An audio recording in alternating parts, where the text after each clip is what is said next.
जी आपण कर्जमाफी जाहीर केलेली आणि पहिल्या टप्प्यामध्ये साधारणतः 16 लाख म्हणजे 17 लाख शेतकऱ्यांना त्याचा फायदा हा आपण त्याचा निश्चित प्रकारे देतोय. आणि यामध्ये निश्चित प्रकारे काही गोष्टीमध्ये अडचणी असतील, त्यामुळं कदाचित या बाबतीमध्ये थोडा एखाद्या कागदपत्र अपूर्ण असतील आणि त्या बाबतीमध्ये निश्चित प्रकारे या बाबतीमध्ये चौकशी करून निश्चित प्रकारे शेतकऱ्यांना न्याय दिला जाईल. केवायसीच्या वेळेची जी रक्कम आहे ती वेगळी आहे, प्रत्यक्षात कर्ज घेतली ती रक्कम वेगळी आहे आणि कर्ज माफ झाली त्यावेळेची रक्कम वेगळी आहे. त्यामुळे नेमकी रक्कम कुठली भरायची असा शेतकऱ्यांसमोर प्रश्न आहे. नाही, शेवटी आपल्याला माहिती आहे की आपल्या बँकेमध्ये जे आपलं अकाउंट असतं त्यामध्ये आपल्याला लक्षात आपली कर्जाची रक्कम किती, आपल्याला भरणं किती, त्यामुळं साधारणतः त्या बँकेला पण माहिती असतं आणि त्या शेतकऱ्याला पण माहिती असतं आणि निश्चित प्रकारे त्याप्रमाणे त्या शेतकऱ्याने तो भरणा करावा. ती रक्कम आपल्याला ती असतेच. शेतकऱ्याचं म्हणणं असं आहे की मी 50,000 रुपये घेतले होते, कर्जमाफीच्या योजनेतून मला 20,000चा लाभ मिळतोय.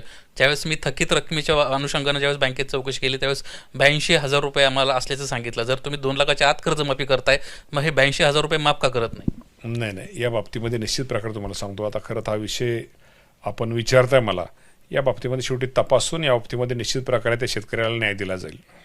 पीक कर्जासंदर्भातली आणखीन एक महत्त्वाची बाब आहे. तुमच्याच पक्षाचे एक महत्त्वाचे आमदार आहेत अनिल पाटील यांनी एक विषय पीक विम्याचा विषय उपस्थित केलेला आहे. जर नॅशनलाइज बँका असतील किंवा पतसंस्था असतील कुठलंही जर कर्ज घेतलं असेल तर शेतकऱ्यांकडून सध्या लिहून घेतलं जात आहे की तुम्हाला भविष्यामध्ये जर कुठला लाभ असेल तो घेणार नाही अशा पद्धतीचं त्यांच्याकडून ॲफिडेव्हिट घेतलं जातं आहे अशी माहिती स्वतः अनिल पाटील यांना देखील दिली. शेजारीच आपले ते बसलेले आहेत. सर नेमकं काय प्रकरण आहे ते? कृषी मंत्री आपल्यासोबत आहेत. नाही, आत्ता ज्या पद्धतीने ॲफिडेव्हिट संपूर्ण महाराष्ट्रात पीक विम्याच्या संदर्भामध्ये शेतकऱ्याकडनं लिहिलं जातं आहे, तर कुठल्याही बँकेकडनं किंवा पतसंस्थेकडनं समजा शेतकऱ्याने कर्ज घेतलं असेल तर त्या कर्जाच्या मोबदल्यात ते त्यांचा विमाही घेतल्यानंतर त्यांचा विमाही रिजेक्ट करू शकतात किंवा त्या पीक विम्याच्या बाबतीमध्ये त्यांचा पीक नुकसान जर का झालं तर नुकसानीला सुद्धा पीक विमा कंपनी रिजेक्ट करू शकते. मी आत्ताच ते कृषी मंत्र्यांशी एक बाब लक्षात आणून दिल्यानंतर ते आता हा केंद्राशी निगडीत असलेल्यामुळे केंद्रीय कृषी मंत्र्यांशी विभागाशी जर का हा निगडीत असलेला प्रश्न जर का असेल तर राज्य सरकार केवळ पाठपुरावा करू शकतं.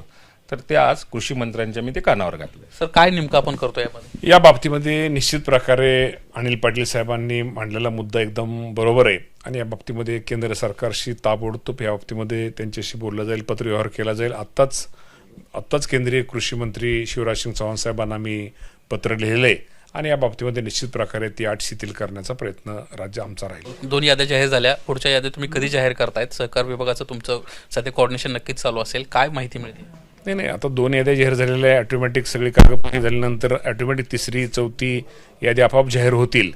त्यामुळे आपल्या माध्यमातून माझ्या शेतकरी बांधवांना मागाशी आपण जो प्रश्न त्यांना सांगू इच्छितो, ठीक आहे, कागदपत्रात काय अपूर्ण किंवा याद्या जरी कमी जास्त लागल्या किंवा कधी याद्या करायला उशीर होतोय, परंतु राज्यामध्ये राज्याचे मुख्यमंत्री देवेंद्र फडणवीस साहेबांनी जाहीर केलेले की साधारणतः 56 लाख शेतकऱ्यांपेक्षा जास्त शेतकऱ्यांना या कर्जमाफीचा फायदा त्याचा लाभ होणार आहे.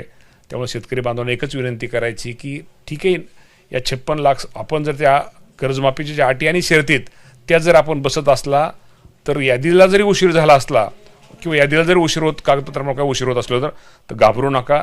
आपलं नाव आपली यादीत लागणार आहे. साधारणतः 56 लाख शेतकऱ्यांना आपण तो लाभ देणार आहे. 40,000 कोटीपेक्षा जास्त रक्कम हे शासन आपल्याला कर्जमाफीच्या स्वरूपामध्ये देणार आहे. त्यामुळं अजिबात यादीच्या बाबतीमध्ये तुम्ही घाई करू नका. यादी आल्याबरोबर तुमच्या निकषात तुमची यादी नक्की नाव राहील, त्यामुळे वेगळा विचार करू नका. शेतकरी कर्जमाफीची अतिशय महत्त्वपूर्ण ही अपडेट होती. फायनली शेतकरी कर्जमाफीच्या 2 याद्या आता जाहीर झाल्याने पुढच्या याद्यासुद्धा जाहीर केल्या जाणार आहे. परंतु या 2 याद्यांमध्ये जे शेतकरी बांधवांची नावे आहेत त्या सर्व शेतकरी बांधवांना उद्यापासून 31 तारखेपासून पैसे वाटपाला सुरुवात होत आहे. याची घोषणा आधीच कृषी मंत्री यांनी सुद्धा केली होती आणि मुख्यमंत्र्यांनी सुद्धा केली. फायनली आता ज्या शेतकरी बांधवांनी KYC केली त्यांची नावे या यादीमध्ये आहे त्यांना आता उद्यापासून पैसे वाटप होत आहेत.